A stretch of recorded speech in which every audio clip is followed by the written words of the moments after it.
Hello students, आज हम पढ़ेंगे टाइप्स ऑफ बजट के बारे में कि बजट कितने तरह का होता है। तो it's basis we will classify the budgets on the basis of time, function and flexibility. तो first is on the basis of time. Time के बेस पर बजट कितने तरह का होता है?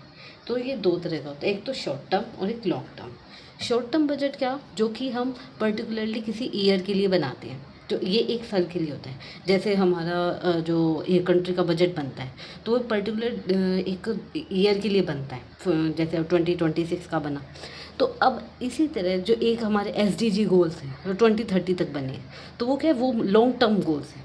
तो वो लॉन्ग टर्म बजट, अगर कोई लॉन्ग टर्म बजट के लिए बना रहे हैं, हमें 10 साल में इतनी GDP करनी है, उसको किस तरह बनाना है, तो वो लॉन्ग टर्म। और शॉर्ट टर्म जो पर्टिकुलर 1 ईयर के लिए होता है।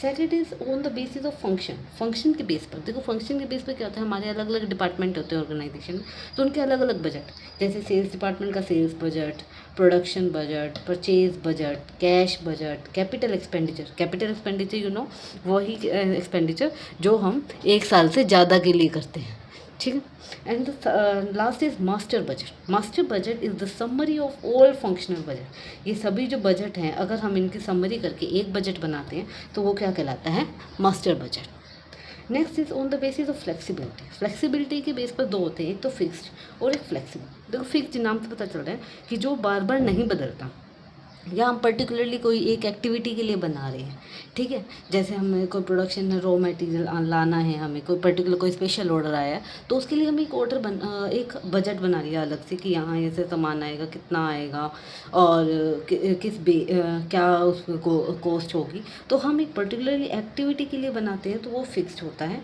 और ये आउटपुट के हिसाब से चेंज नहीं होता, ठीक है। जितना हम आउटपुट बनाएंगे उसके लिए अलग अलग बनेगा, ऐसा नहीं होता। ये पर्टिकुलर एक ही चीज़ के लिए बनता है, तो उसी के लिए एक फिक्स्ड बजट होता है, बार बार चेंज भी नहीं होता।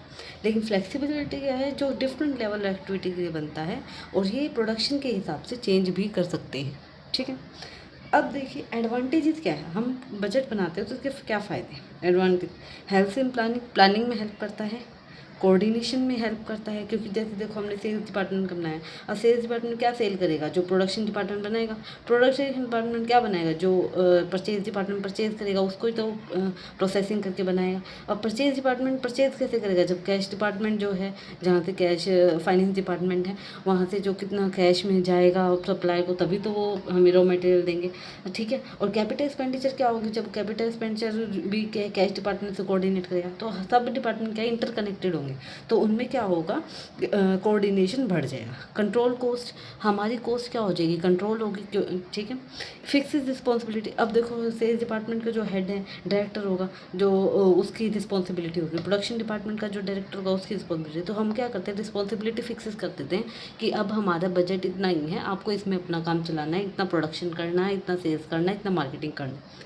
इम्प्रूव्स एफिशिएंसी, और ये देखिए हमारी एफिशिएंसी भी बढ़ाता है, क्योंकि देखो जब काम हमने सब में अलग अलग बांट दिया, तो इनका क्या काम है, एक पर्टिकुलर सेल्स डिपार्टमेंट के देखना। प्रोडक्शन डिपार्टमेंट के डायरेक्टर का काम क्या है, प्रोडक्शन डिपार्टमेंट के देखना, ठीक है। तो इनका क्या है, एफिशिएंसी बढ़ जाती है, क्योंकि पर्टिकुलरली जब हम कोई भी एक काम लगातार करते हैं, तो हमारी एफिशिएंसी बढ़ती है, ठीक है। And next is limitation. अब लिमिटेशन तो हमने एडवांटेजेस देख लिया, अब हम देखते हैं लिमिटेशन। लिमिटेशन क्या है कि ये एस्टिमेट के बेस है, हम कहते हैं ना 1 साल के लिए बनाया, 2 साल के लिए बनाया, तो हमने सिर्फ एस्टिमेशन किया, हमने कोई हार्ड एंड फास्ट नहीं है कि हमने ऐसा बनाया तो ऐसा ही होगा, नहीं, ये एस्टिमेट के बेस पर है। एक्सपेंसिव प्रोसेस, देखो जब बजट बनाना ना आसान नहीं है, इसके अब कंपनी जितनी बड़ी होगी उतने ही ज़्यादा एक्सपेंसिव होंगे, ठीक है, और उतनी ही ज़्यादा लेंथी प्रोसेस भी हो जाएगी। इट मे क्रिएट रिजिडिटी, हो सकता है। देखो कोई ना कभी कभी जैसे सेल्स डिपार्टमेंट है या परचेज डिपार्टमेंट का लगा लो। अब परचेज डिपार्टमेंट को पता है कि हम इस सप्लायर से लेंगे, तो हम क्या है, हमारी कॉस्ट कम पड़ जाएगी।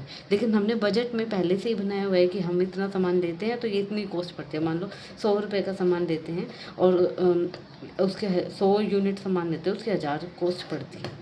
लेकिन दूसरा सप्लायर वही 100 का सामान हमें 800 में दे रहा है।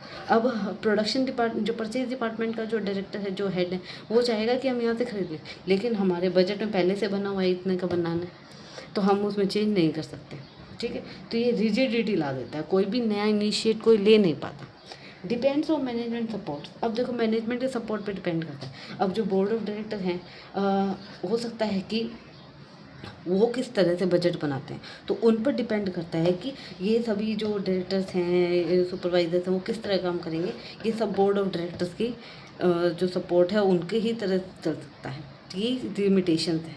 ओके, तो this is all for the today. In the next video we will discuss about modern costing technique, जिसमें हमारी activity based, target costing, life cycle costing और just in time costing, kaizen costing, ये सब हो।